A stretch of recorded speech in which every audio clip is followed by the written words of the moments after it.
All right, ladies.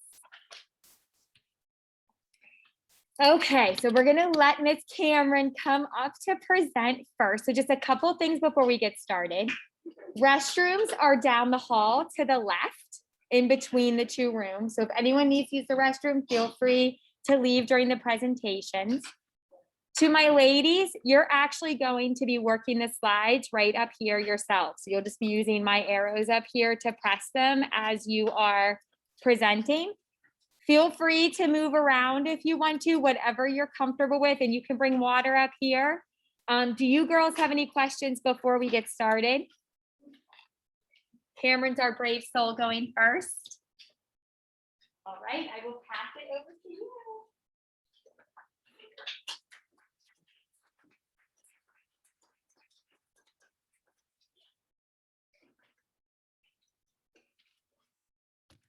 First of all, I'd like to say welcome everyone. My name is Kameron Losey, and my advocacy project is Homeless Helpers. So I've gained so much through the launch program. I've definitely gained confidence and assertiveness. I actually questioned the difference between being rude and being assertive. I mean, the difference is just standing up for yourself and finding confidence within yourself. I've actually gained leadership capability, and I've learned never to be sorry for who I am or to try to change myself for anyone. I've learned to express myself and be open. I'm a really silly person, and I've actually learned to be more happy with this program. So the core value I chose was to live authentically, and it is being your true self while making decisions and while living your life. So I live authentically by raising my hand in class and just being overall more confident and sticking with my decision as well. And I also don't care what other people think of me, and that really plays a role in confidence. We read a book called The Confidence Code, and it has impacted me so much. I took away that I need to trust my gut and trust myself more than anything and stick with a decision.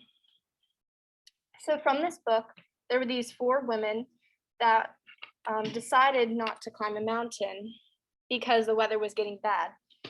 And in the car, they heard an avalanche took place, and the woman decided to pull her team out, and it was made from a gut decision. And the quote was, "And so it was confirmed to me about listening to my intuition," Tamara says quietly, "that the internal voice is the best guide." Okay, so I would like to say I've learned a lot from my mentoring, or from the mentors that really guided us through this process. Dara taught me that I need to ask myself, what drives you? When I take a look at what I want to do and try to figure out my passion. I also learned that I need to be confident with my abilities and just find confidence within myself. From Tara, I learned that I should prioritize myself and my mental health above anything else, and that I should focus on my basics and my basic interests, no matter what I do. And that she also gave me advice that I shouldn't be criticized from criticism, because it actually will help you work. And then finally, Christina explained that confidence is something that one gains throughout their entire life, not just by one experience, and she said there is a reason for where you are, and you can't be discouraged by that. My takeaway from this experience is to trust my gut and to not be afraid to make mistakes. I am an advocate for homeless people. Did you know 554 million people in the United States are homeless? 2% in the whole world are facing living difficulties, which is 154 billion people. So in my 15 years of living, we would drive down through Pittsburgh going somewhere, and I would see homeless people on the streets. Obviously, we would have nothing to give them because we wouldn't think about it. And we would have money, but nobody wants to give someone money because they'll take advantage of it. We're afraid that they'll use it for alcohol, drugs, or maybe they're just someone that wants to get money for free. My solution solves this. So my goals are to campaign by social media, through website, and by other things. And I will create stations around Pittsburgh with a package. As you can see, these are some of the package items, or the items within the package. And it should last about 3 months just to sustain themselves.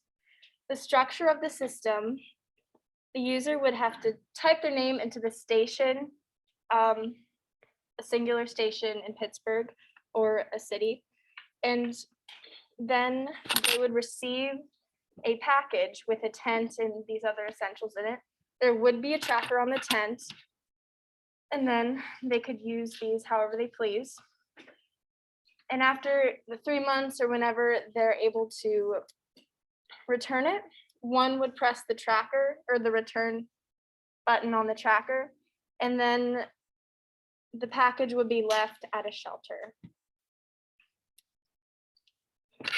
So, did you know that 108 billion pounds of food are wasted each year? An additional goal that I have are I would like to reach out to my previous employment place and ask if they'd be interested in partnering with me for my advocacy project. So I actually worked at the Italian Village Pizza as a summer job, and I've seen them waste so much food at the end some days, and they just throw it away. And it's too much hassle to have someone transport the rest of the food. So I would make this happen by having a driver pick up all of the food that they were able to sell, or that they weren't able to sell, and drive it to a homeless shelter. And then my future goal is to have this implemented into many restaurants. So these are the steps in my plan. First, I would finalize all of the project details, and I would brainstorm and design the technology through CADing. And then I would campaign on social media by Instagram, TikTok, Snapchat, Twitter, Facebook. And I would also create a fundraising website, which would include a mission statement. Then I would reach out to other organizations to sponsor the idea and put together a package with supplies for them. Finally, I would build a prototype of the tracking technology and the station technology. I would also reach out to my previous employment place and ask of the interest in my project, and see if they have any other restaurants that they know that are interested in participating. I would also create the system, whether that's an app, a website, or whatever. And then I would reach out to other restaurants to see their interest in this program. I will integrate technology by creating a website so that they can donate through it. I will also create social media accounts, like I said, Instagram, Snapchat. And then I will send emails just to reach out to sponsors and other places. I would also create an online checklist of items that I would need to have within the package, specifically. I will also create a CAD of the technology, which is really helpful when creating the design and portraying the design to other organizations. Finally, The people that are going to be involved in my program are Dr. Richards. She was a mentor of my robotics team. She would be a sponsor and help the technology with ideas and just kind of finalize it. And then Doug Pierce is the Villa Pizza owner. I would ask him of his interest and if he knows any places that would have an access to food and would be interested in this project. And then just the other sponsors and audience would just donate money for the prototypes and the other items within the package. On the next page, I have a list of possible sponsors. So Lyft would help us create a sustainable app for the food delivery system. Google would help with online advertising and reach the project even farther than social media could. And then CMU could help design the technology and further develop the project. With marketing, I will reach it to a larger audience through the website, Instagram, TikTok, Facebook, and paper posters around the community and city. And then as following, these are my dates that I have of when I'm going to reach out to people and my structure of how I'm going to create my project.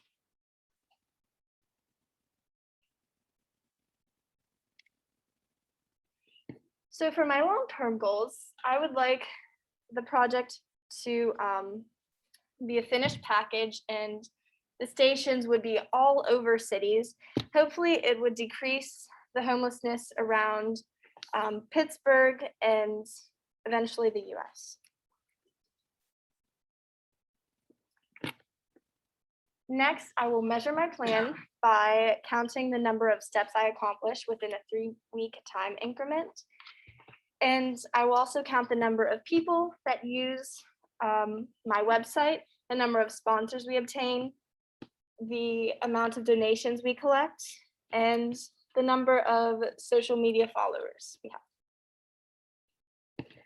Finally, this would be the hashtag on all of the apps that we would use.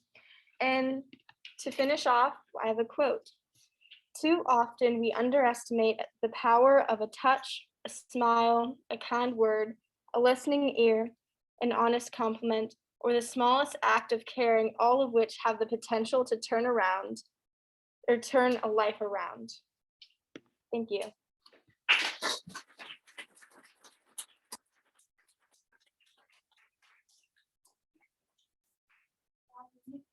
All right, for our next presentation, you can come on up. I'm just going to minimize this a bit.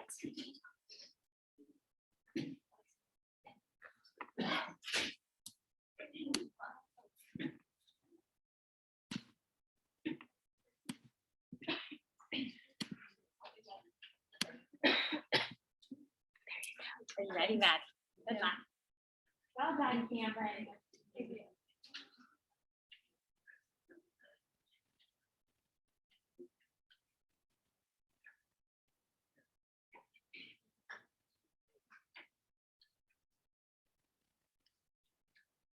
Okay, so hi, my name is Maddy Ng, and my final project is called The Art of Creativity.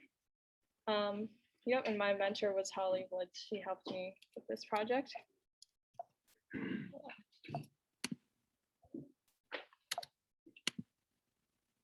Okay, so I learned a lot in the launch program. Like, I thought the biggest takeaway for me was that I can always change my situation if I don't feel right about things. Like, I just learned that you can always move around.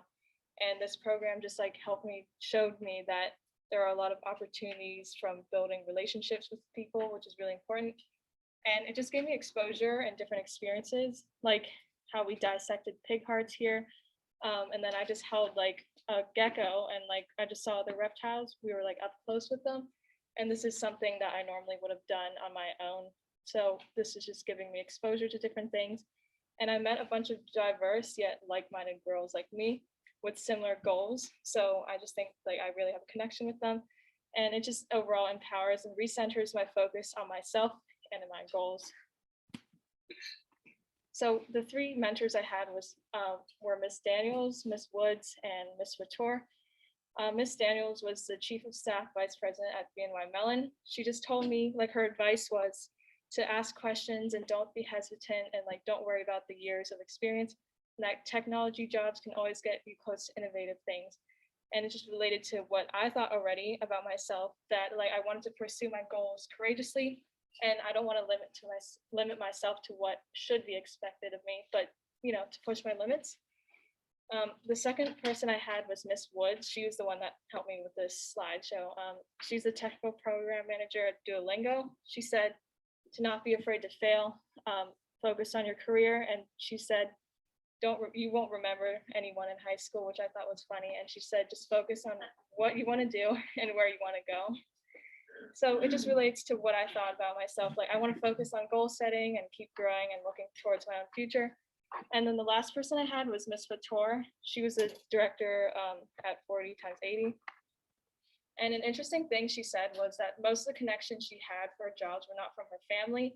And since she's an entrepreneur, I had like a connection with her, like, because I want to start my own business and everything. So she told me that I needed a good business base if I wanted to like become an entrepreneur and just like be in a structured company before like I just start anything on my own, because yeah, I just feel like I'm a very ambitious person. So I probably would just jump into things really quickly. So the book we read in this program was called The Confidence Code. And the biggest thing I took away from it is the push for action that they mentioned. So the quote I have here is, if you only remember one thing from this book, let it be this: when in doubt, act. So personally, I think overthinking takes away a lot of my time. And I know that inaction can't create like change or growth. So I know if I limit myself or like live in my own bubble, like I'm not going to be able to change or grow. So this program helped me to see that. The principle I chose from the Athena book that we also read, it was another book, is Live Authentically, which is knowing and staying true to yourself, because we should know, accept, and respect ourselves, living and leading from our core beliefs. So I want to live the way that I want to live, and like I don't want to let other people define what should be done or what is good to do. I also want to be self-aware of my shortcomings and constantly learn and grow. And to live and lead authentically, I want to lead in a way that utilizes my strengths and expresses who I am. And leadership doesn't have to look a certain way because everyone's different. So here are some statistics, since my project's about creativity. So in the modern business world, creativity and innovation are the most important business skill. And there's this creativity test that was done in 1968. It's about like, it's a creativity test made for NASA scientists to help select the most innovative engineers and scientists. And it worked really well that this guy decided to try it on children. And he tested the same children from these ages until they were adults. So as you can see, the creativity percentage is going down. So we're getting less and less creative as we grow older. And he just says that what we have concluded is that non-creative behavior is learned.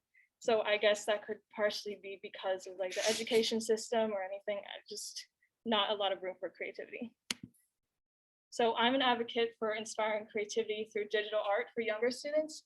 I want to develop a problem solving and creativity skills in kids through establishing a nonprofit organization with its own online program that can provide courses and exercises on digital art.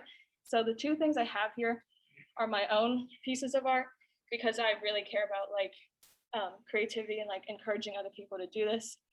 The one on the bottom in the right-hand corner is an art piece that I did last year that won like for the Human Rights Awards first place last year. So the goal is like the activities would provide encouragement and creativity for the younger students, because these skills will help them in their future careers. And yeah, the focus is that it is a nonprofit organization to reach as many kids as possible. Yeah, and then the quote down here just says like, some reports say that arts specifically helps people with creativity and problem solving skills. So my plan would be to create the mission statement and build a community to work on the cause. I think I would partner with a large educational website to make our courses available through their sites. And I would just design and build the tools the students would be using with their company software programmers or developers. And then I would also build up a lot of presence on social media in the community to get funding and possible sponsorship from like companies or government officials. And then finally, we would release the courses on the site and continually improve the program and just like get supporters of the cause. So tech is just used in all stages of this process. Like, I mean, I'm using it to make the online courses. It's going to help spread awareness and reach a lot of kids online. And yeah, we use other drawing apps or software platforms like Adobe or Autodesk. And yeah, tech is like used in all stages of this development. So for the list of professionals and like people that would help me is just like maybe local art designers and art professors to help create the courses and exercises. I would partner with the educational website, like I said, to have my course on their site. And I would spread awareness of the program through building my own communications team to promote ourselves online.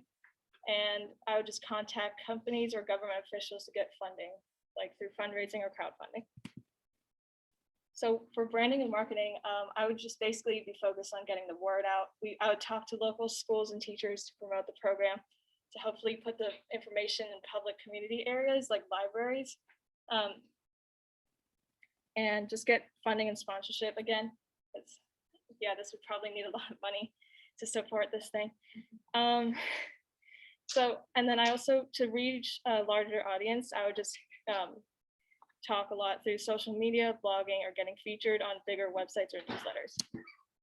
So the short-term goals are just like building interest in the community and creating any programs or exercises, or raising a set amount of money from the larger companies.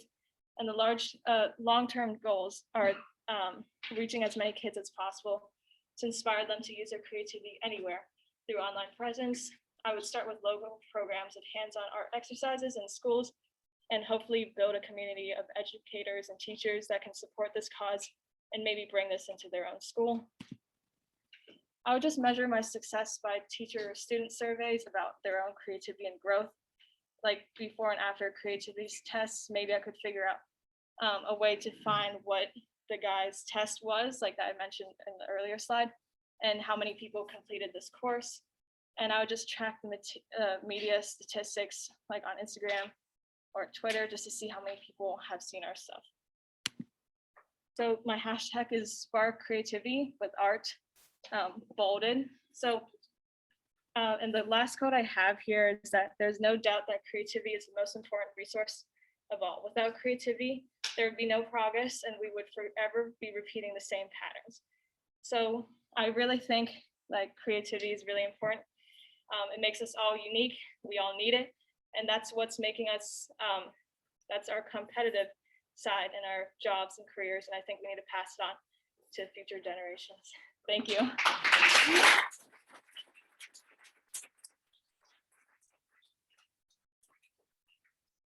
Maddy, you are up. Yeah.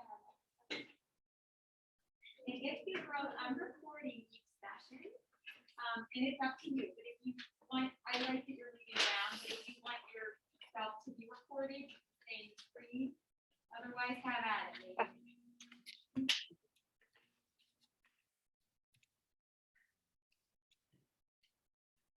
Okay, good evening, folks. My name is Christina Wills, and this is my project, Together We Stand.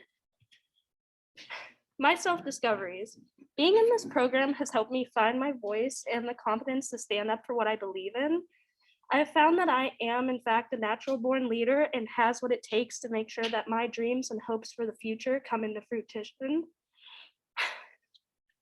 The girls that I have met from this program have only helped raise me up and support me in my goals and helped show me that I am truly a confident speaker and leader in the world. Living authentically. Living authentically means to stick to your morals and values despite what external pressures have you to act otherwise. I will stick to my morals and live authentically as a true leader. I just needed time to find my voice and know that I have what it takes to stay dedicated to my hopes and dreams and make sure that everything I want for the future comes in. I know that I am an understanding, empathetic, and hardworking individual that will stay dedicated to my goals and make sure that they come and make a difference and a positive impact on the world. the confidence code. A quote that stuck out to me was, "The result is that making mistakes and taking risks, a behavior for confidence building, is also a behavior that girls try to avoid to their detriment. Research shows that when a boy fails, he takes it in stride, thinking that it's due to a lack of effort. When a girl makes a similar mistake, she sees herself as sloppy and comes to believe that it reflects a lack of skill." I relate to this every single day, especially with being in honors classes and going through high school as a teenage girl. Ladies, I know you can agree. So I feel as though that we need to raise our young girls to make sure that it's okay to make a mistake. If we are going to fail, I would rather have it be failing forward. Learning from the past is what brought us to our now. And I feel that it's important to reflect on what we did wrong in order to make sure that it's okay to make those mistakes, because look, we're thriving. Reflection from my mentor experiences. Mary Moore, the director of product management at Teletracking, told me that I need to keep challenging myself. If I don't feel a little bit of fear of anxiety, which I'm kind of feeling right now, then I'm not challenging myself to my fullest potential. I also need to make sure that it's okay to rely on other people. I can't always rely on myself, and it's okay to ask others for support. Christina Clementi, the IT applications manager for the Allegheny County Airport Authority, told me that I need to trust in my instincts and follow my heart. I should stay passionate about the things that mean something to me, and don't stay silent. Speak up about things that you're passionate about. I'm constantly learning and relearning things and reaching out to those around me in order to build connections and network. I never know who's going to be in my corner when I really need it, and I see you ladies. Thank you. I'm an advocate for people having access to take care of their mental health, as well as know they are not alone in their struggles. There is a grand amount of people in Pittsburgh and in the United States and the whole world in general who cannot afford healthcare, as well as those with mental issues who cannot afford to get in-person treatments and medications that they need to feel okay. I believe everyone should have the resources in order to put themselves first, having access to these things in order to make their day-to-day life not a struggle. Goals for my problem is that I'm trying to help those who feel alone and as though they have no one know that it's okay to not feel okay sometimes. I want to help people be able to afford the help they need to make everything feel a little bit better, to make sure that they're okay and taking care of themselves. Putting themselves first is not a problem and should not be unattainable because of their financial situation. My outline for my proposed action. I will act in my school to create a group that allows kids to socialize in low pressure situations in order to express themselves using art as an outlet.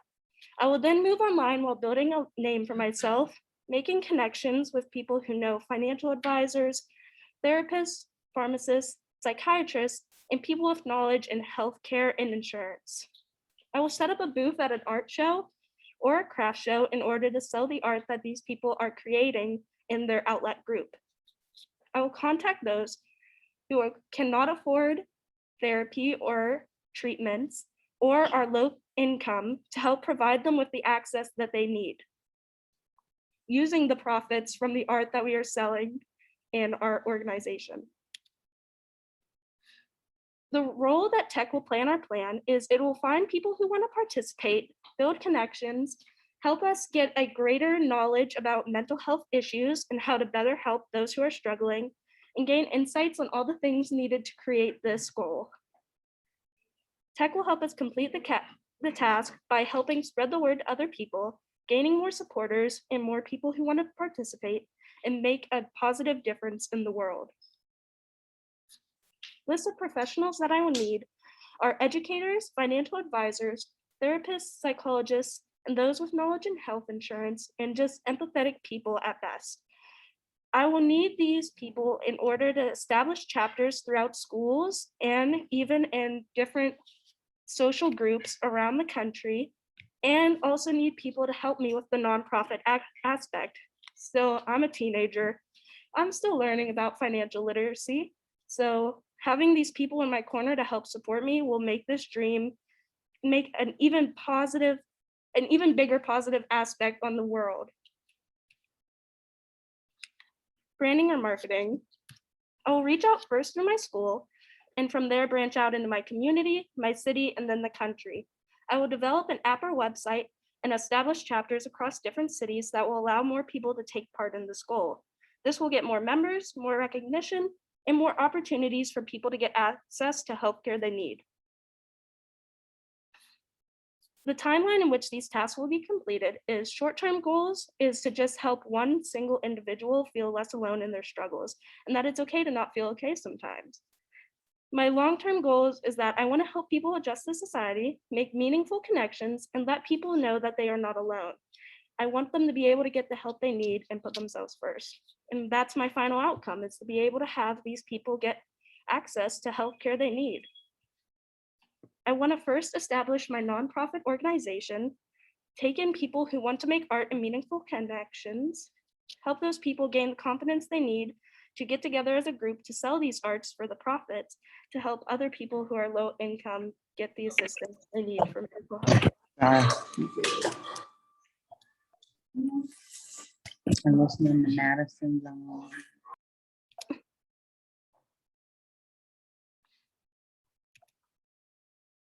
Sorry, we're having a few technical difficulties. It's not letting me switch slides. No.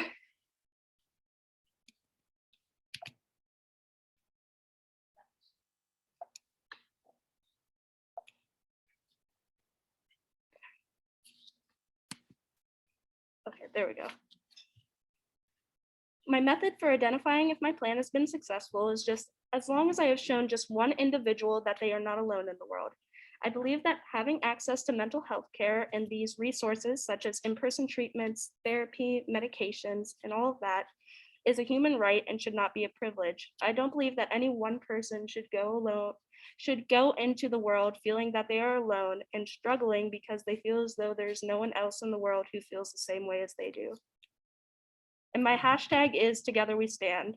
That shift from I to we, that leaders find their true purpose and the power of empowering others from becoming Athena. And thank you.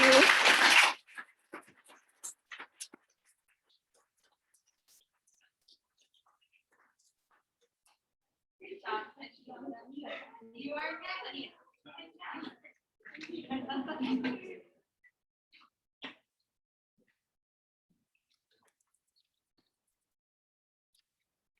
Hi everyone, my name's Anita and I'm currently a sophomore at Deer Lakes High School. My main focus for today is food stability in Pittsburgh and my plan of how I'm going to successfully do this. I'd first like to start off with my self-discoveries. Over the course of launch, I've met many wonderful girls, mentors, advocates, people who I look up to on a daily basis. The first few days that this program started was a bit slow and it took me a while to feel in place, but soon after I realized that many of the girls were in the exact position as I was. I truly don't believe that there was a specific moment in time where I felt that everything just fit right, but it was rather the process and the entire experience leading up until today. From the many group discussions to the many other encounterments I've had with everyone, the last day of in-person launch really made me feel connected to everyone there, leaving this program to have a special place in my heart. Living authentically means sticking to your morals and values despite external pressure to act otherwise. By voicing my own opinions, staying true to my beliefs, and standing up for what I believe is right is incorporating authentically living into my everyday living. These are all traits that are strong leader holds, and the confidence they acquire truly shape them into that successful image everyone sees them as. I hope that one day I can be looked upon by people who would consider me as their advocates and lead by example. Not only this, being and staying happy about knowledge I work to pass on to others is also a crucial part to living authentically. To me, informing is just as important as persuading, and I want others to support me, and I want others to support my organization. So I will always strive to be honest about both the negative and positive side of things, which sums up living authentically as a whole. So Confidence Code was a book we read in launch about women in STEM and their experiences in that career. Oftentimes I read a book to just finish it, and I planned on doing the same with Confidence Code. I was mistaken because throughout the chapters, I stopped numerous times to truly understand what the author was saying in hopes to provide an answer. On page 99, Kay and Shipman write, We don't know which comes first, attractiveness or confidence. Do attractive people feel more confident, or do confident people perhaps they feel they are more attractive than they really are? So this one I found was really interesting, and when I read this book, this chapter was definitely the one that struck me the most. The specific quote stunned me because I read it and I was like, I didn't really have a reaction to it. So it confused me, but at the same time, it made me think about what the author was trying to ask. And I eventually gave up and just went about my day until some days later, it popped again in my head. I still can't come up with a definite answer for this. And in today's society, I feel like a lot of people think that looks is important, and they think that the way someone looks or the way they show themselves really says a lot about them. But it's really about your inner self and how you feel as a person. Next up, I have my mentors. I'd like to start off with Miss Liz. She is a university program director, and she works at the National Security Innovation Center. She encouraged me to build relationships with people and try relating to others in some way, to often have life reflections and have those goals to revisit in the future. Never be afraid to fail and block all negative thoughts. My second mentor was Miss Haley. She works at New in North America as a chief of staff. Talking to her, my biggest takeaway was that she taught me to always have strong opinions on my values and interact with people, not to be afraid to ask questions. And last but not least, my final mentor was Miss Tara. Miss Tara works at Amazon as a senior front-end engineer, and oftentimes she said that we don't know everything and that's okay, but it's important that we know how to reach for help from people who do know and to be passionate and pursue it. I'm an advocate for food stability in the Pittsburgh area. Over the past year since COVID hit, food insecurity rates have increased by 42%. Unlike many ones, food and water are a necessity to our everyday living. The inability to set food on the table for families have been proven to affect our mental health and our everyday work ethics. An average 1 in every 9 kids in Pennsylvania alone lives in homes suffering food shortages, which can severely damage the way we focus in school, interact with friends, and oftentimes feel overwhelmed by not knowing when our next meal might be. These issues should not be a concern to elementary, middle, or even high school students, which leads to my goals in this advocacy project. Looking into the bigger picture, I'd like to create my own nonprofit organization and partner with other networks or corporations and receive donations. My ultimate goal would be to collect as many canned goods or dry goods to help families in need in Pittsburgh. Not only this, I'd like to join the community together as a whole and work together with people from different districts who all strive for a common goal, making it a valuable learning process. Starting an organization with no research plan or past experience would be near impossible. So before I even establish my plan and how I'm going to successfully do this, I want to first work with other successful leaders and interview their programs. I think that having hands-on experience with people who have been in this position as I am in right now, figuring out how to start their own project allows me to incorporate all their ideas and form my own. After getting an insight of how things look, I'll start to construct my plan by figuring out the best way to start a nonprofit, whether it's consulting with more professionals or doing research online and reaching out to past mentors. Once my organization has successfully started, I will work to hold food drives or food banks at least once a month and collect donations from people who want to make an impact and help the less fortunate. Tech-wise, I found that Procreate and Adobe Illustrator Draw were both heavily used in the design field, and coming up with a design or a logo for my project needs just that. We will also use those to make flyers or post magazines, and this will make getting the information across to the general public a lot more easier. And along with that, we're also going to create social media, which is a great form of marketing, especially in today's time, such as Twitter or Instagram, where we will promote our organization and create a platform to speak on. Getting people involved. The first step to getting people involved would definitely be telling my parents of my plan. I will inform them of everything I came up with in my outline and my goals. Many mentors I met during launch, a few including the ones I introduced in my earlier slides, would definitely assist me in carrying out this project. My next step would probably be taking this layout to school and just informing a guidance counselor or a trusted teacher about my plan.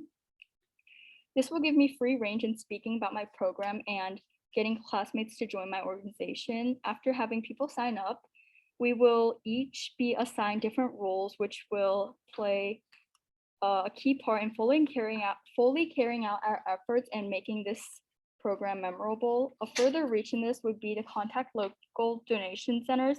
And this doesn't necessarily have to be food donation centers. They can be like toys, clothing, anything like that, and ask if any of their professionals would be willing to come and talk to our group about things we can work on or advice on improving ourselves. As I mentioned earlier, I'd like to have a consistent donation schedule, hoping to collect 100 cans in a week span each time for each donation drive. Some short-term goals of my program is simply being able to learn about what I'm trying to represent. Every inch of this step is crucial into leading a successful organization, and it's important not to rush anything. In the long run, I want to make meaningful connections with people and provide for others who depend on food for survival. I want to reduce hunger in Pittsburgh and give back to the area I grew up in. Establishing a well-developed nonprofit with people who I share common interests with is the ultimate outcome I hope to reach. Deciding whether my plan was successful or not. My plan is successful as long as I try my best and I demonstrate leadership skills amongst my group. I want to make a difference, and even the slightest would make this organization worthy and a success. So the hashtag I created is hashtag for the better. The capital F and the R represent that from start to end, our group will fight for what's right to reach our goal. We are passionate young individuals who all strive and dream, and we will fight to accomplish those things regardless of the things that get in our way. The problems along the way are represented through the lowercase letters in between, but in the end, we will fight and reach for the better. Thank you.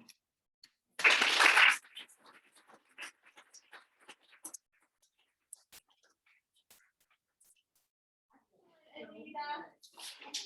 Welcome, Abril.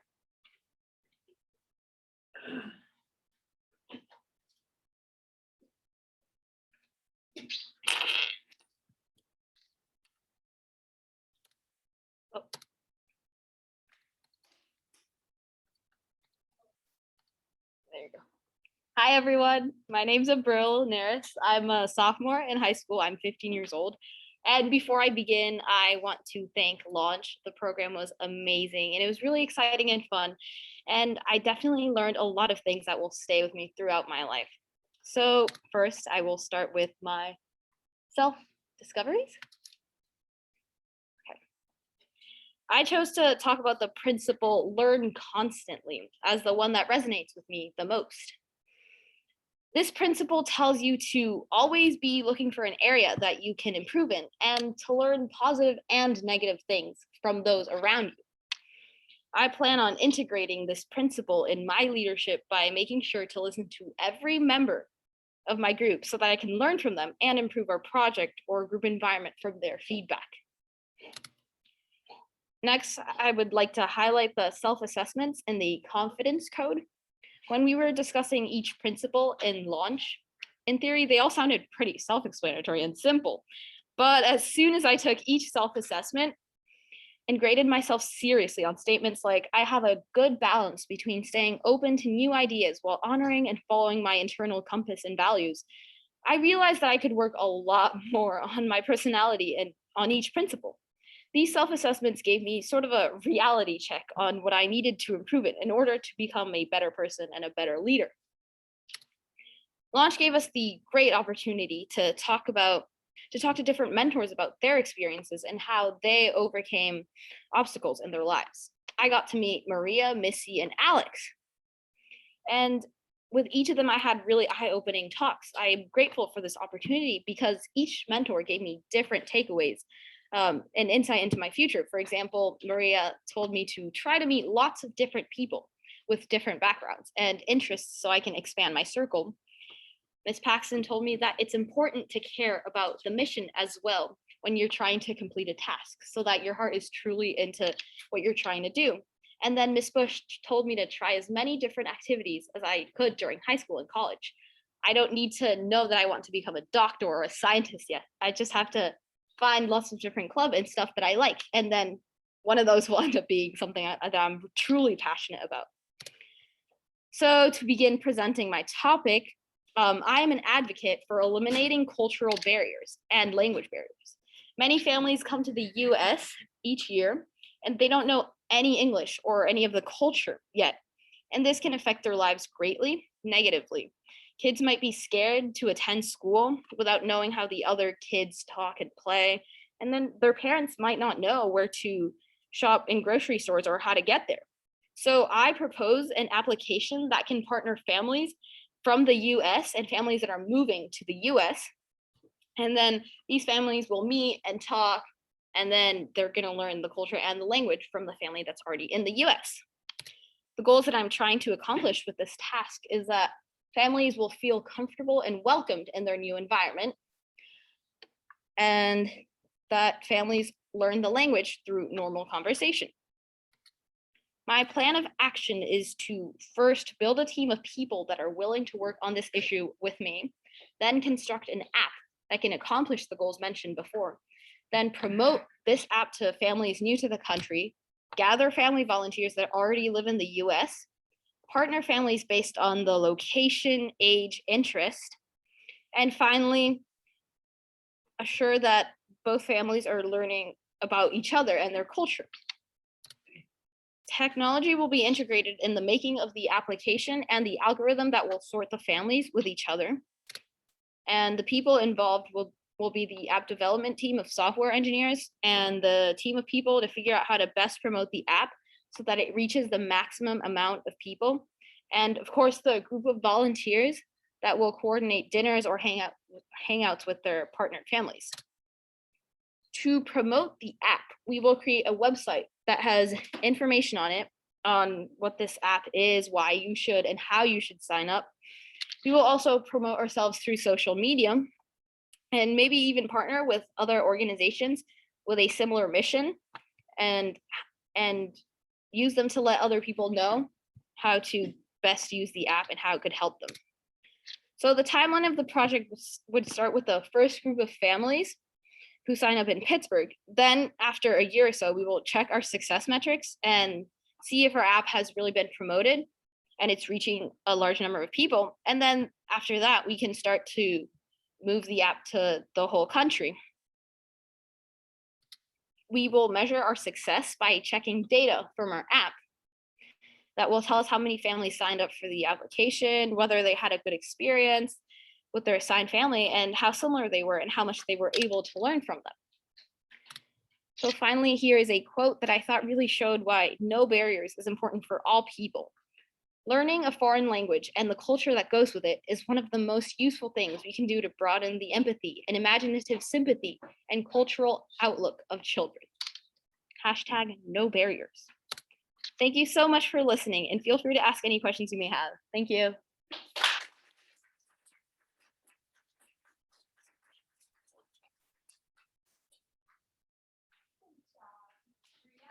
Your time.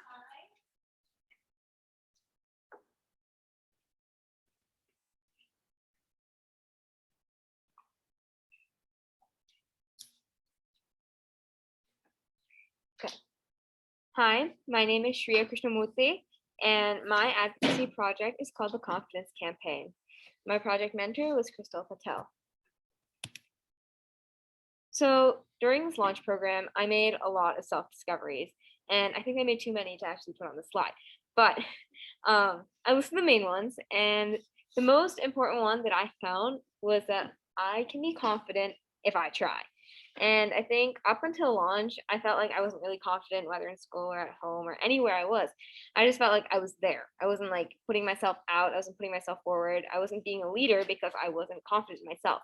But now I think after launch, I've realized that I can be confident in myself if I try.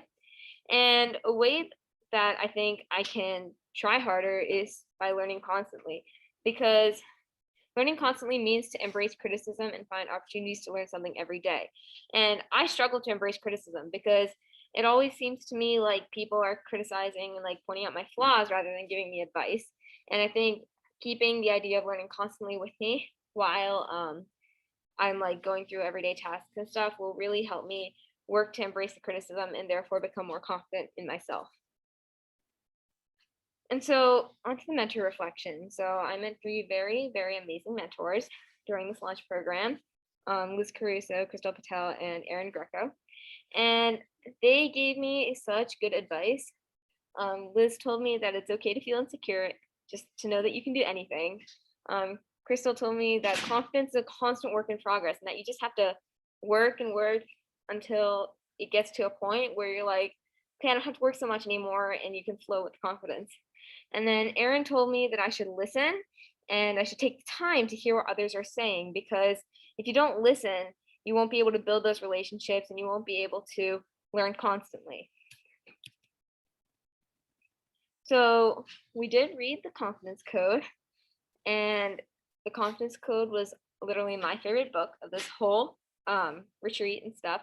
And it inspired me so much. It made me realize just how difficult it is for women to have confidence, especially in a male-dominated workplace. And I realized that knowing your strengths and making the most of them is the key to becoming confident, and that once you like leave the comfort zone, take risks, because they keep you growing and help you gain confidence. And so this leads me to what I'm an advocate for. I'm an advocate for confidence in preteen girls and teenage girls. And being more specific, I want to bring more confidence to girls in Western Pennsylvania, starting with my own high school. So my goals for this project, my main goal is to help to bring forth a more confident, self-assured generation of women. And I want these women to be able to live authentically in places where they don't get judged for being who they are.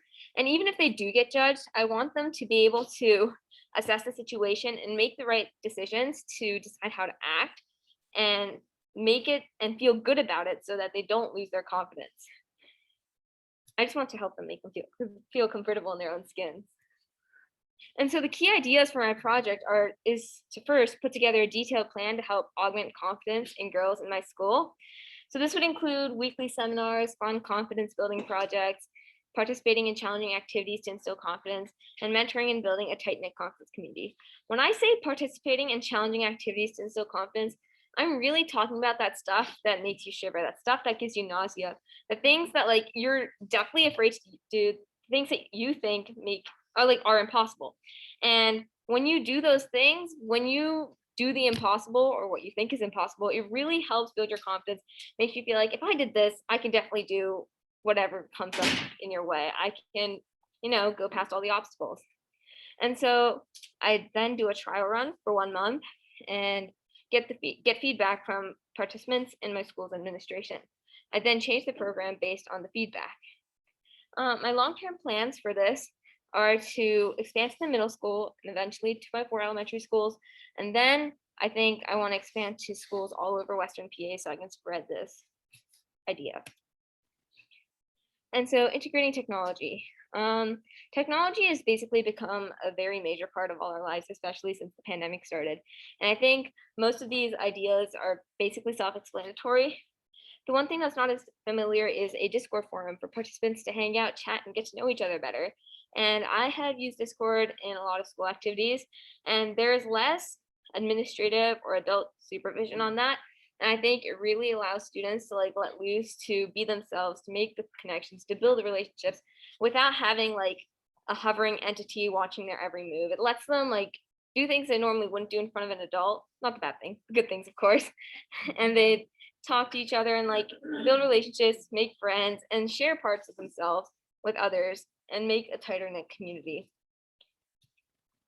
And so the people involved would go anywhere from my launch mentors who I look to for guidance, my school's administration, including superintendent, all the principals at my school, and my gifted support teacher, students, fellow students to act as leaders, collaborators, or resources, a mentor from my school district that I can consult with, and female leaders from all over Pittsburgh for mentoring sessions, including the Society of Women Engineers, Women in Computer Science, and Girls of Steel, because I think it would really be nice for girls to have like these people that they can look up to, people that can mentor them and give them good ideas and stuff.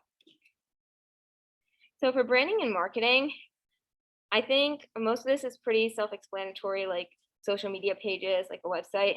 I can also announce this program over the morning announcements and spread the word through flyers at my school. I can also write for Foxtails Quarterly, which is a school student-run magazine at my school, which I write for, and I can definitely put out information of this in that.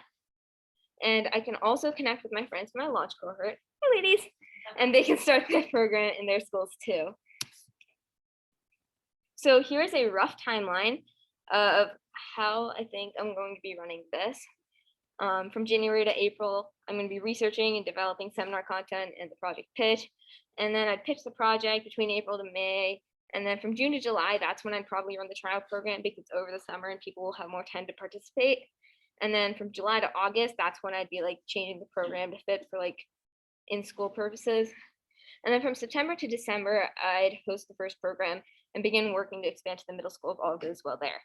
And so my long-term goals would be to expand the program into the entire district, to reach out to other school districts in the area, and to make this initiative available at schools all throughout Pittsburgh. And so the way I'd measure success would be mainly through the Rosenberg Self-Esteem Scale, or the RSES. And I did a little bit of research on this, and it gives questions about like you rating yourself and talking like about yourself. And I could give post and pre-survey questions, but these questions are not like your average multiple choice questions. They give you a range of answers, not just yes or no. It gives you from strongly agree to strongly disagree with everything in between. And this then therefore leads one to not choose a specific answer, but to answer honestly and choose for themselves. And then I'd also do a confidence test. And this is like what I was talking about with the challenges and stuff, putting the students in a situation that is outside their comfort zones. Like for me, I think I'm admitting this, I don't really like talking to strangers on the phone, so I refuse to call my orthodontist office. And like, I don't like to call anybody on the phone. Like I can't place orders at restaurants or anything. I make my parents do that. So I think that would be one of my situations that's outside my comfort zone that I'd probably, if I were in this program, I'd put myself into, because I think that would really help me build confidence once I realize that it's nothing to be afraid of. It's not impossible. Okay, and I will definitely continue to do more research into ways to measure confidence, but the RSES seems like a really, really good idea at this point. And so finally, my hashtag for this project is #ConstructConfidence. And the quote I'm going to be leaving you guys with today is one from Jack Welch. It says, "Giving people self-confidence is by far the most important thing that I can do, because then they will act." Thank you very much.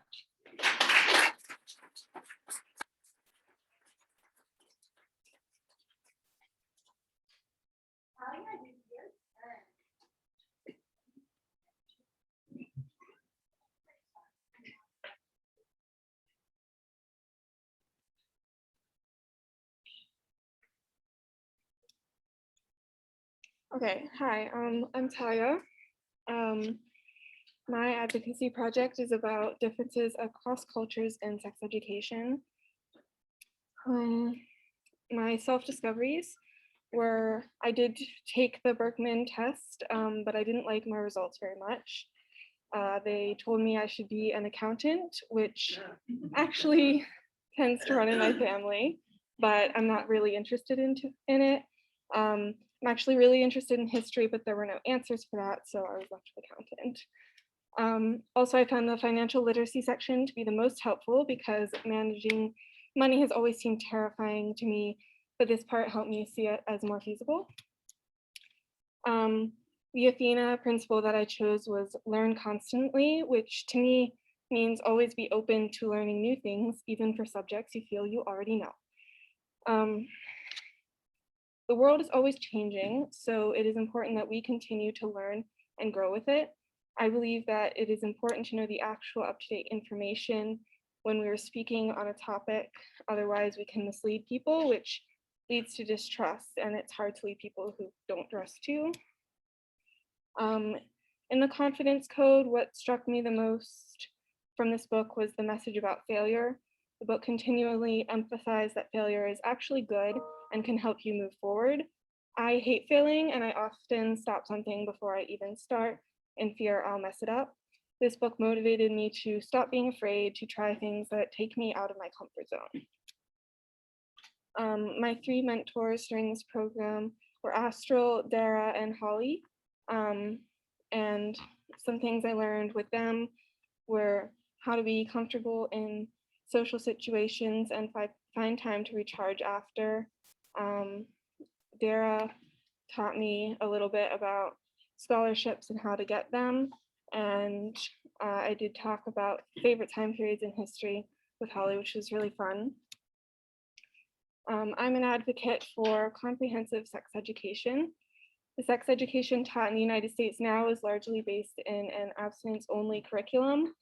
In the United States, we have the highest number of teen pregnancies of any developed country in the world, and 50% of new STI cases are from people under 25.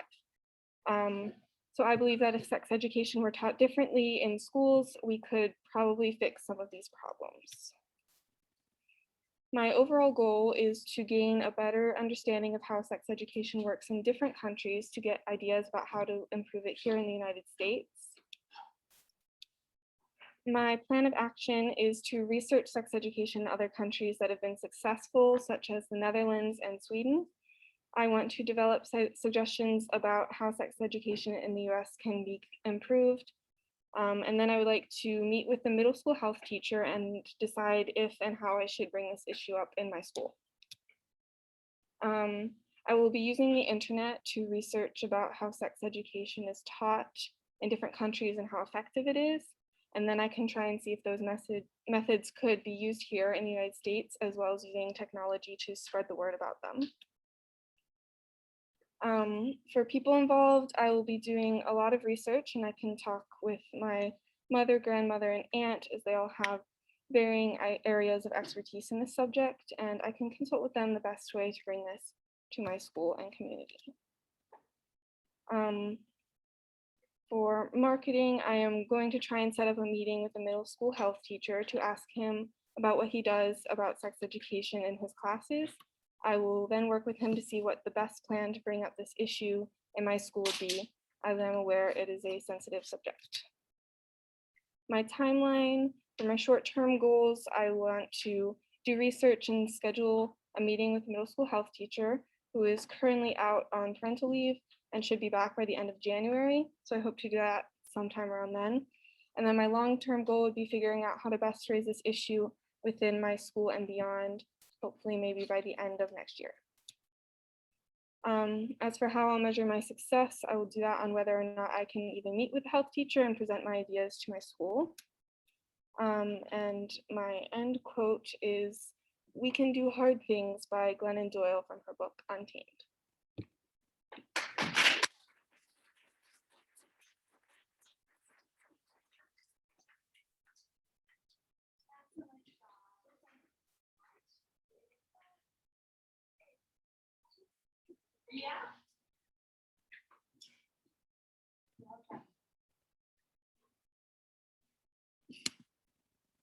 Okay, hi everyone. How are we all doing today?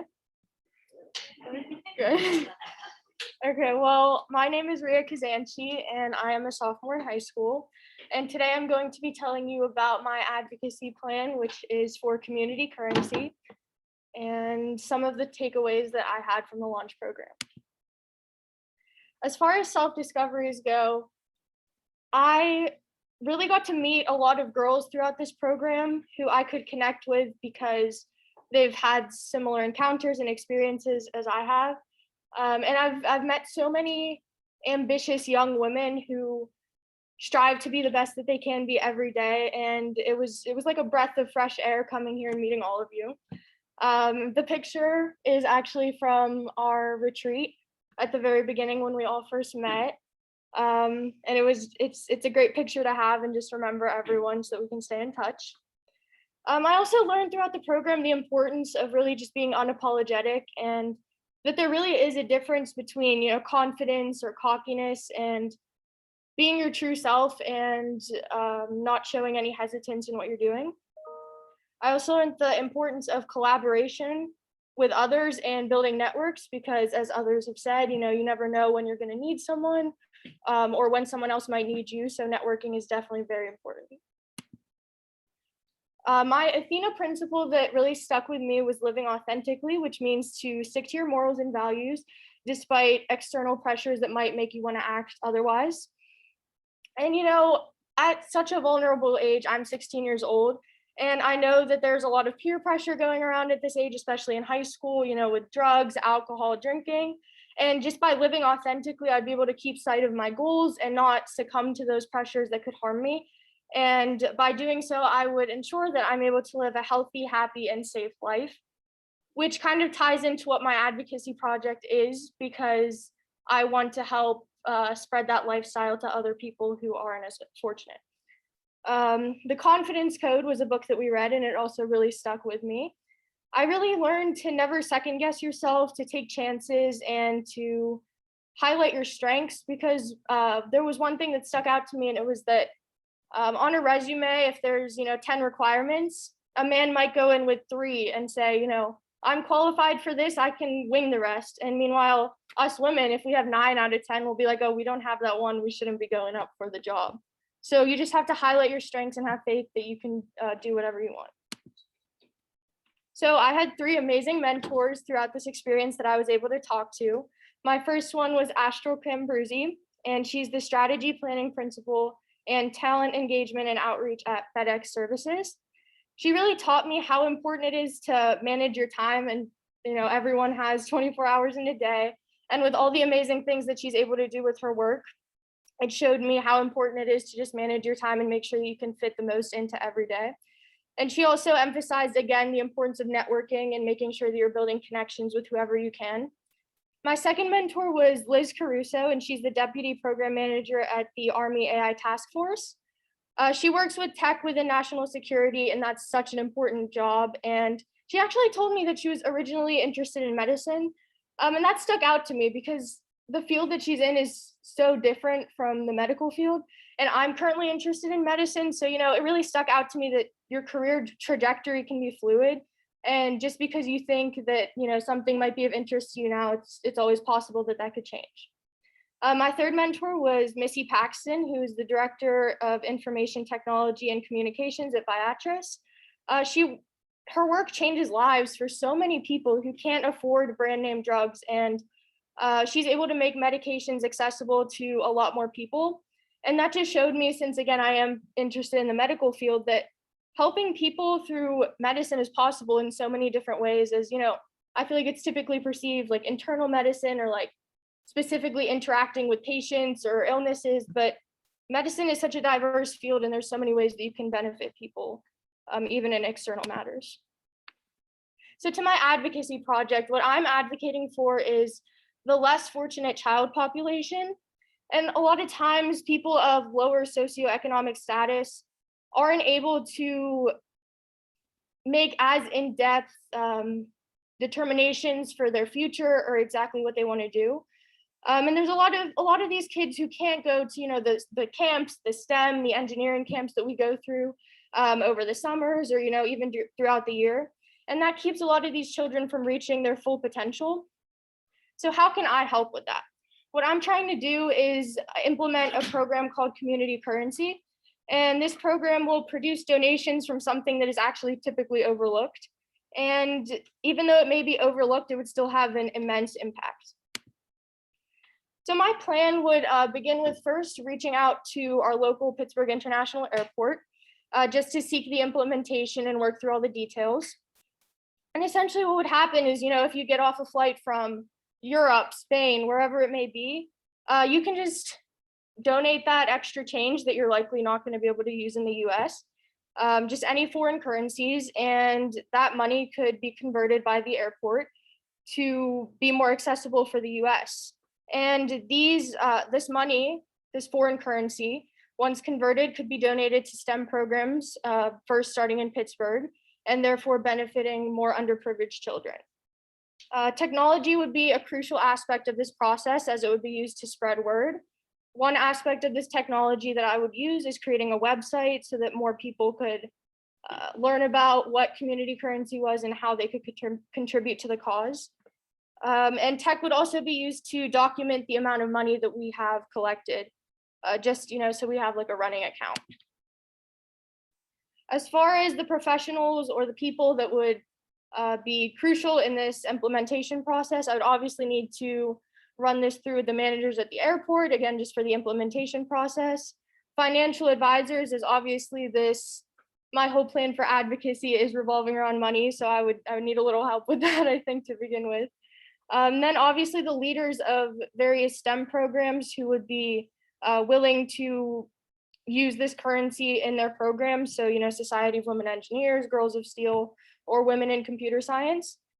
And also my school, because I think that it would be great to get my classmates involved, talk to superintendents, principals of my school in order to get this rolling. So building off of that, I would start at my school by starting a community currency club. That could eventually branch out into my community, city, and eventually, hopefully, other cities or locales around the country. I would also, again, use tech to develop that online presence, establish chapters or similar initiatives across cities that would allow more people to take part, not just at our Pittsburgh airport. And obviously, getting more members and getting more recognition would just account for more opportunities for the less fortunate to get access to these STEM programs. So this is just a brief timeline. I would start off with establishing a nonprofit organization, then branch off to my school club, and then communication, obviously, with the airports and the people in the club so that we could decide, distribute roles, distribute tasks, just so that we have a streamlined and fluid process. Then the currency collection, which would be coordinated with the airport. Then the donations that would go to the various STEM programs, and then expand all over the country. That would be the ultimate goal. So as far as short-term goals go, my short-term goal would just be to get the first STEM program funded by community currency. And for long-term goals, I would fund certain STEM programs annually, so not just a one-time thing. First in Pittsburgh, and then expand to other cities around the country. So how would I determine if this program was a success?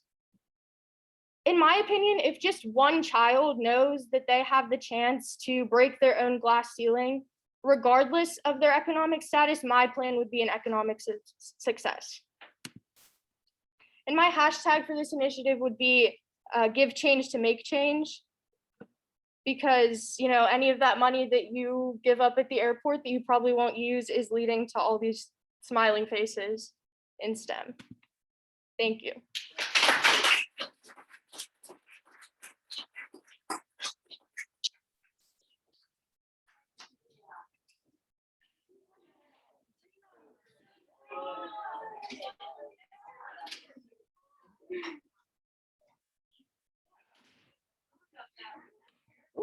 Wow. All right.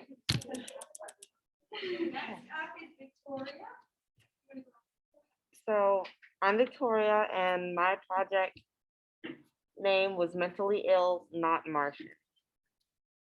So my self-discoveries during the course of this program is that I've just learned a lot about myself.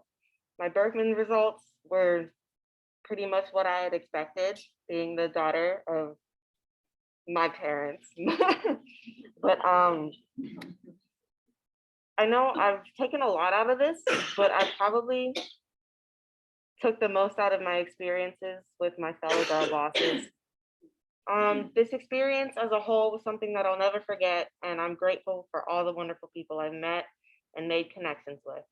Being a part of this program has allowed me to get my foot in the door, and I'm proud to say that I'm a lady of launch. So the Athena principle that I chose was advocate fiercely. I believe that it's just standing up for what you believe in, not ever taking no for an answer, and just really fighting for the things that you truly believe in. The book that we read was The Confidence Code, and doesn't have my page up there, but the thing that stood out to me was in one of our chapters, it was Dubs. It really stood out to me because of what it stood for. I can't really say that, but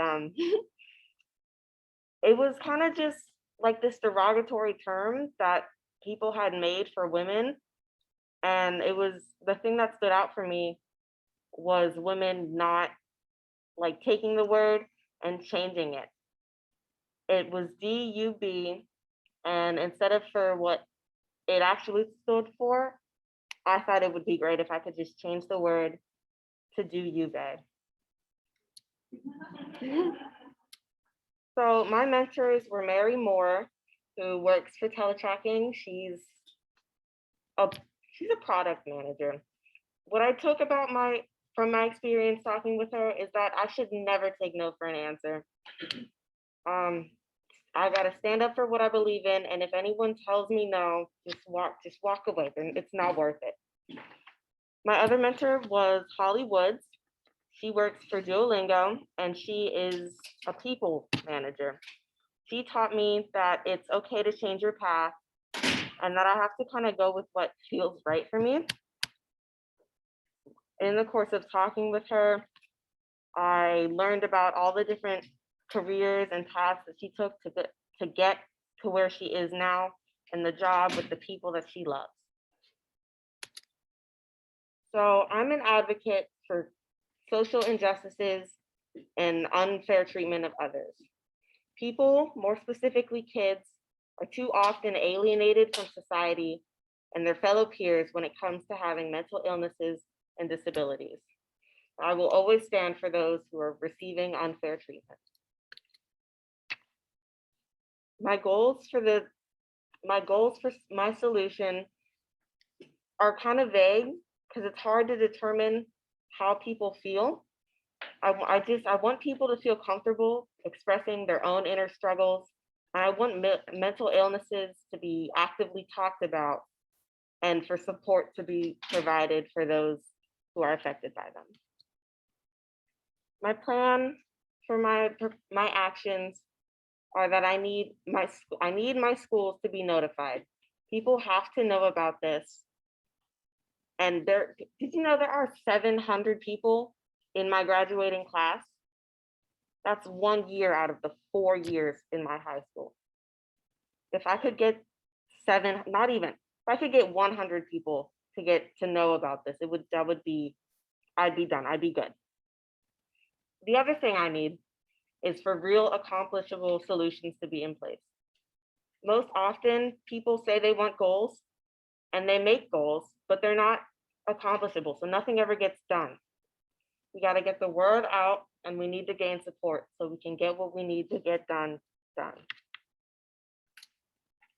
So how tech will be integrated is that we can use social medias to get traction, and we can create visual messages to help people remember what we're trying to get done.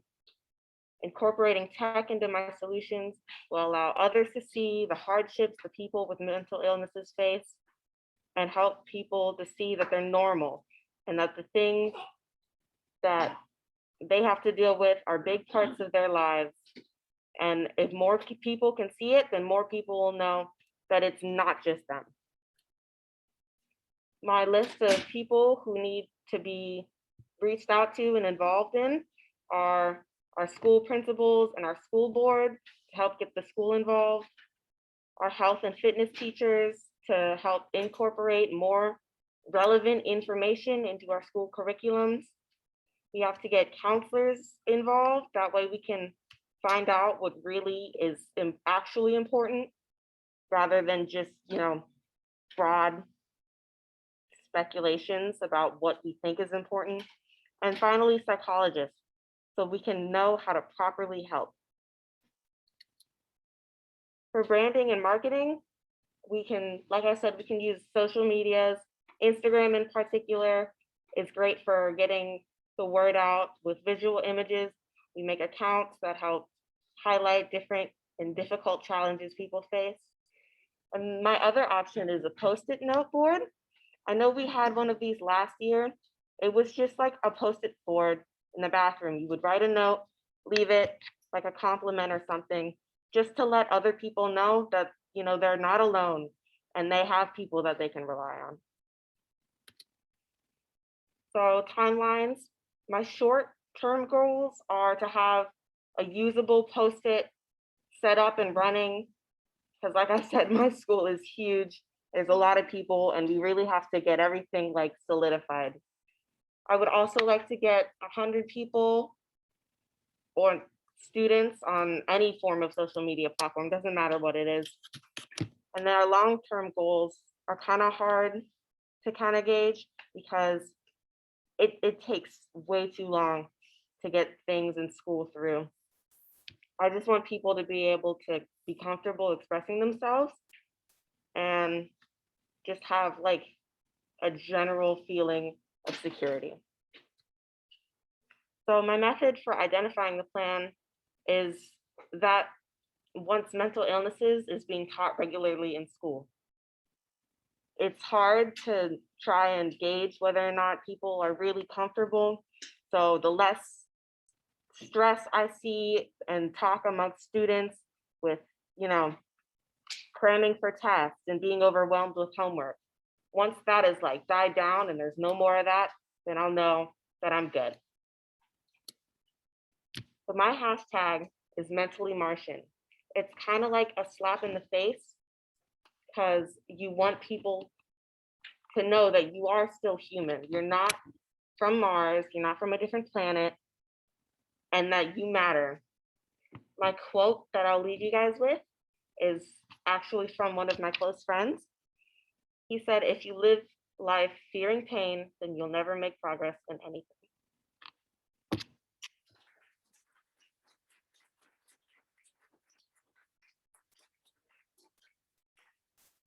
Well done. Our next presenter is Maddy. Maddy Stover joined Launch from New Jersey. She drove in for our retreat and then joined us virtually in all of the sessions. She was not able to come back for our celebration. So hopefully they're at home eating Grubhub. We sent them a gift card to eat and enjoy tonight. And now she is going to share. So Maddy, I'm going to share my, I hope you're going to be able to hear her. I'm going to share my screen back here. How does it sound? Like, can you hear me? Can you guys hear her? Yeah. Go loud, Maddy, okay? Okay. Hold on. I'm afraid I might even have to put the volume up from the back. Let's see if this goes through.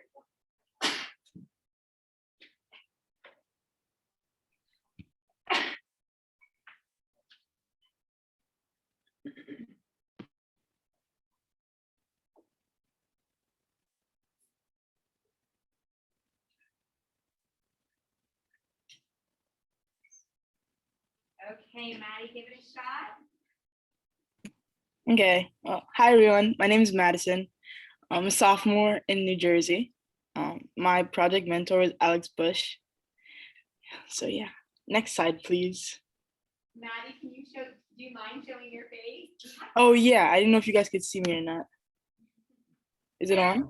Hello, Maddy. Oh wait, oh that's the button. Okay.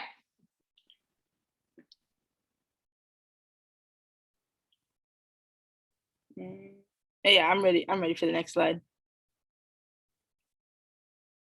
All right. So at the beginning of this launch program, I was already very loud and outspoken. I wasn't scared to like talk to other people, but I didn't share my ideas on how I wanted to make an impact. And that's what launch really helped me do. It helped me realize the steps to make the change that I wanted in the world a reality. So, yeah. Yeah, I chose live authentically, which basically means being true to yourself, and keeping true to like your morals without letting other people change them. I will practice this principle in my own life by staying true to myself without letting others waver me. I'll stand strong in my opinions. As a leader, I will also encourage others to do the same instead of conforming and living life as a follower. Okay, confidence code. I learned that my fear was really getting in my way. Like I said before about not sharing the change I wanted with other people.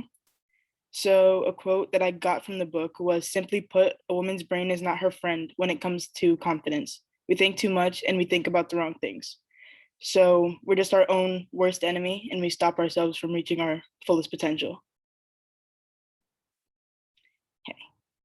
So my reflection from my mentor experience, I met with Ingrid Cook, Darren Nielsen, and Maria Fator. So Ingrid Cook is the CEO of Shazoom. And my biggest takeaway from the experience with her was to form connections and surround myself with people that complement my strengths and goals. So surround myself with people who are going to make me stronger, not tear me down. From Darren Nielsen, I learned to, when I'm looking for my future job, to find a company that will support me and help me grow further in my career. And finally, from Maria Fator, I learned to follow my heart and not let other people think for me, and to make each decision as though I'm not going to just fail or succeed and that'll be it, but to put my all into it and try my best. Okay. I'm an advocate for underrepresentation in public schools. The lack of books by Black authors in English classes leads to Black students feeling underrepresented in the classroom. I'm speaking from personal experience. I've moved a lot of times and I've gone to different schools, different teachers with different interactions, and I've never had a book by a Black author. I've even talked with other girls from the launch program and other people that I've talked to just from day-to-day life. And we've had some of the same reading experiences: To Kill a Mockingbird, Catcher in the Rye, books like that, which are classics and they are good books. So not to take away from what those books stand for, but they don't fully show the American experience. We as a country are a melting pot. We're filled with people from different religions, ethnicities. So only showing books in a classroom by one story isn't really showing the full story. Yeah. Okay. My goals: I want to accomplish representation of Black students in English classes. I want to create an environment that is judgment-free and allows students to learn more about Black history and the Black experience in America today. So just to feel comfortable and to know that they're being heard and that they're free to learn about themselves, not just on their own, but that their school supports them to do so.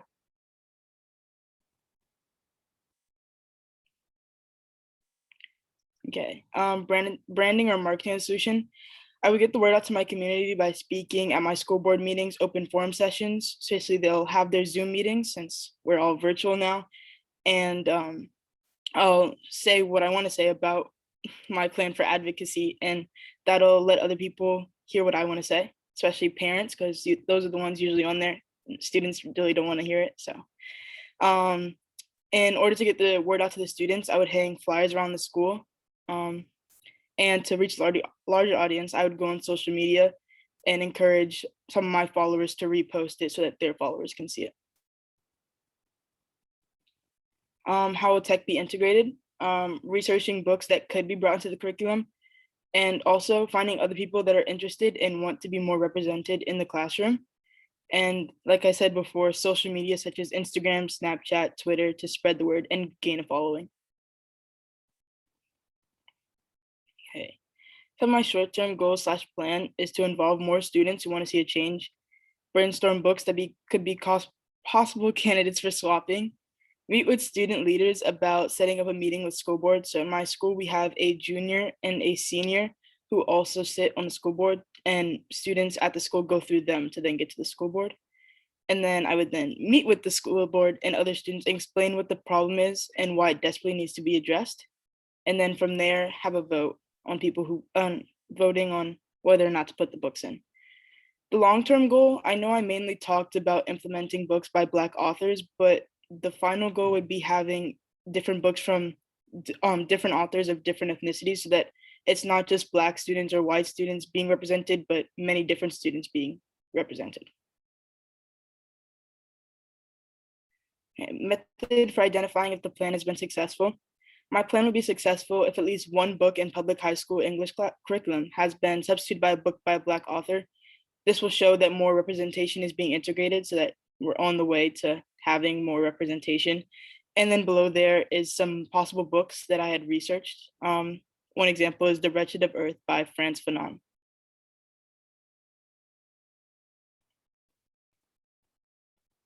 Okay, mine was #representation. I just feel not even minority or not, I feel like all of us just want to feel like we're being heard and that we're not being silenced in our, whether that be the classroom or at a job. And a quote that I want to leave the audience with is leaders strive to live authentically because someone or something implemented in them. This was from the Becoming Athena book. And I've learned this from my mom, who I think is on the call right now, and from Marie and Maria and Liz. They also helped me realize that I need to live to be my truest self. So thank you. And I think I talked really fast, so I'm sorry about that too. Yes, Madison, proud of you. And that is my sister and my mom.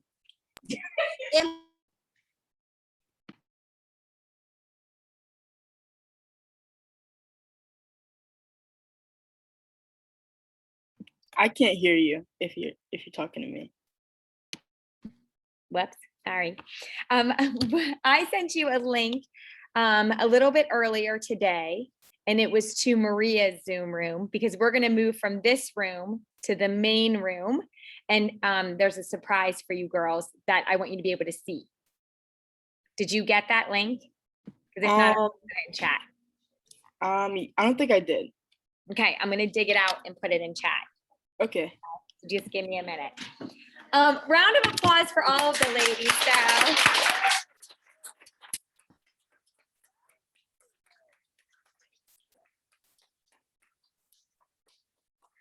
So many great ideas. And Audrey, you have to say something. Now, Audrey was texting me and she made several really good points. So go ahead, Audrey.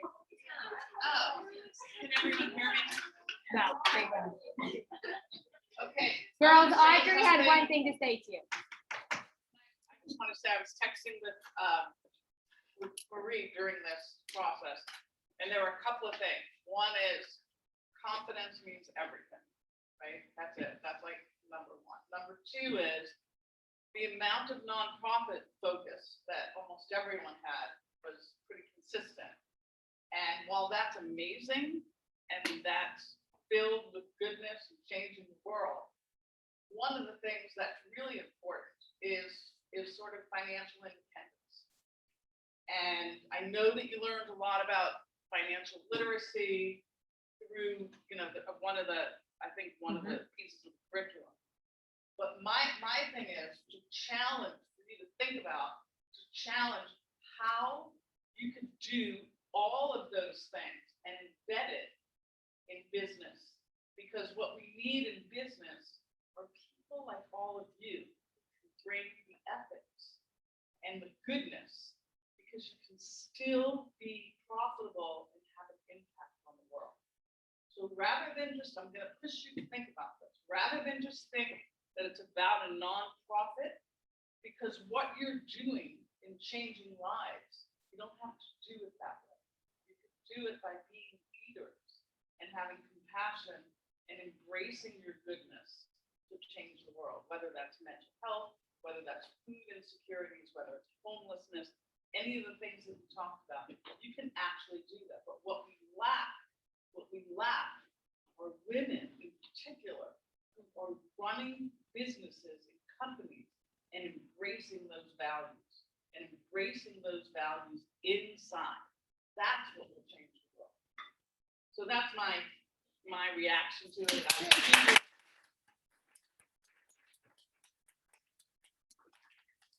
And part of that financial independence you found in your bags, right, girls? Your checks with your names on them for the work that you did in launch are in your gift bags. So make sure that you pull those out. And now what we're going to do, and Maddy, I'm mailing yours, if you can hear me, along with your package, okay? So what we're gonna do is, I think they're just one person behind us. So I thought I could take a picture of all of you girls here, and then I'm sure I'll get one down there. And then we can creep down the hallway. You can use the restroom, grab a brownie, and then we have just a quick surprise to end it all. But ladies, I am just so impressed with you. I want to say proud, but I have a thing about being proud because I just was along the journey with you. You put the work in. So I'm just so impressed with you and just so happy with how far you've come. All right, I'm gonna take your picture. I'll put launch back up here. Can you come up here?